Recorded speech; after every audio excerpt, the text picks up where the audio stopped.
বাবা আমি আর সুইটি শপিংয়ে যাচ্ছি। আচ্ছা ঠিক আছে বাবা, তাড়াতাড়ি সন্ধ্যার আগে বাসায় এসো।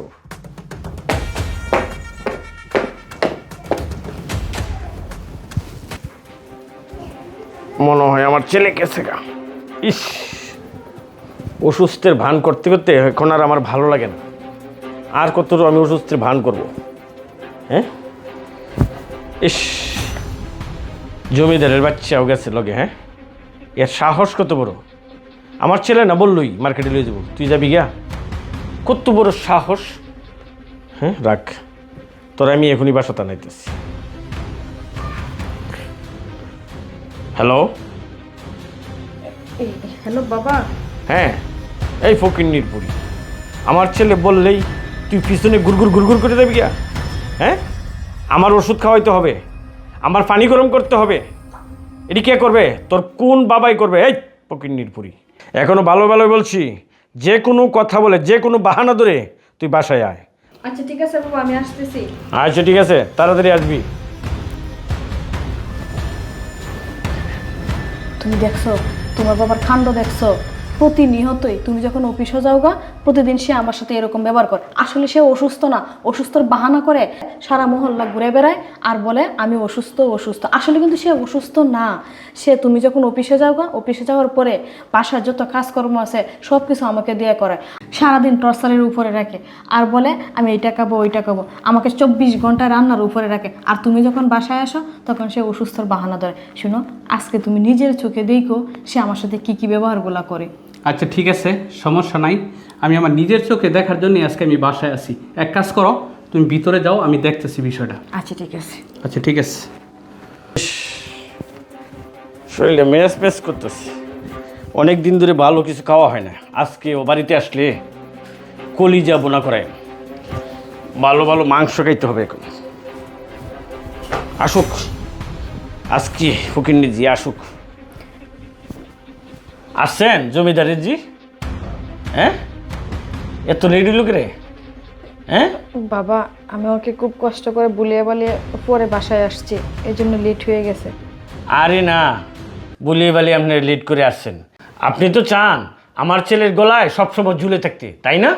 এই ফকিন্নির বুড়ি, তোরে যে আমি সইতারি না, তুই জানোস না এই বাসার কাজ কাম কেডা করে?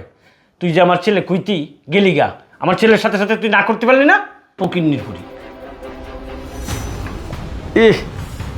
যাই এবার একটু ফ্রেশ হয়ে আসি। হ্যাঁ, ও মা গো, ব্যথা, ও ব্যথা। বাবা থামো থামো, তুমি অভিনয় তো ভালোই করো, তুমি তো একটা পাক্কা অভিনেতা। আজকে তো সব কিছু আমার নিজের চোখে আমি দেখলাম। ওর কথা তো আমি কখনোই বিশ্বাস করি নাই। তুমি তো ভালোই অভিনয় জানো, তুমি তো একটা পাক্কা অভিনেতা। আজকে যদি আমার নিজের চোখে না দেখতাম তাহলে তো আমি বিশ্বাসই করতে পারতাম না। ও তো আমাকে অনেক দিন যাবৎ বলতেছে, কিন্তু আমি তো ওর কথা বিশ্বাস করি না। আমি মনে করতেছিলাম ওই মিথ্যা কথা বলতেছে, কিন্তু না, আজকে আমার নিজের চোখে দেখে আমার নিজের চোখকেই তো আমি বিশ্বাস করতে পারতেছি না। বাবা, ওর অপরাধটা কি? ও সাধারণ ঘরের মেয়ে, কৃষক ঘরের মেয়ে, ওইটাই কি ওর অপরাধ? আর আমি ওকে ভালোবেসে বিয়ে করেছি, এটা কি আমার অপরাধ হয়েছে? বাবা, তুমি ওর সাথে এরকমটা করতে পারলা? এই কাজটা তুমি কেন করলা? কিসের জন্য করলা আমাকে বলো তো দেখি। তোমার কি কোনো অভাব রেখেছিলাম আমি? বাবারি, আসল কথাটা হচ্ছে আমার কোনো কিছু অভাব ছিল না। হ্যাঁ, আর বৌমারও দোষ নেই, তোরও দোষ নেই। মূল বিষয়টা হচ্ছে আমি সবসময় ভয়ে আতঙ্ক থাকতাম, কারণ তুই তো আর আমার আপন ছেলে না, তুই হচ্ছিস কি আমার সৎ ছেলে।